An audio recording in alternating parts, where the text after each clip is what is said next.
છેલ્લા 2 દિવસથી રાજ્યમાં સતત પડી રહેલા વરસાદના કારણે અમદાવાદના વાસણા બેરેજમાં પાણીની આવક સતત વધી રહી છે ત્યારે રાજ્ય સહકાર રાજ્યમંત્રી જગદીશ વિશ્વકર્માએ અમદાવાદ ખાતે આવેલ વાસણા બેરેજની મુલાકાત લીધી હતી। ઉપરવાસમાંથી થઈ રહેલ પાણીની આવક સહિત બેરેજ પર થઈ રહેલી કામગીરીની સમીક્ષા કરી હતી। મંત્રીએ વાસણા બેરેજમાં પાણીની આવક, બેરેજના દરવાજાનું સંચાલન સહિત વહીવટી તંત્રની કામગીરી તથા આસપાસના વિસ્તારોમાં નાગરિકના સ્થળાંતરની જરૂરિયાત સહિતના મુદ્દાઓ સંદર્ભે ચર્ચા વિચારણા કરી હતી।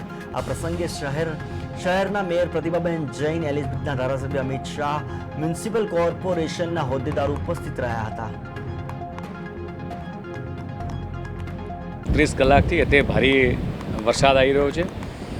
ગુજરાતના મુખ્યમંત્રી માનનીય ભૂપેન્દ્ર પટેલ પણ સતત 33 જિલ્લામાં તમામ મ્યુનિસિપલ કમિશનર સાથે, કલેક્ટરો સાથે, બધા જ સાથે સંપર્કમાં છે। માનનીય મંત્રી સાથે પણ સંપર્કમાં છે અને ગુજરાતની પરિસ્થિતિનો તાગ મેળવી જરૂરી સૂચનાઓ અધિકારીની ટીમ પણ તૈનાત છે।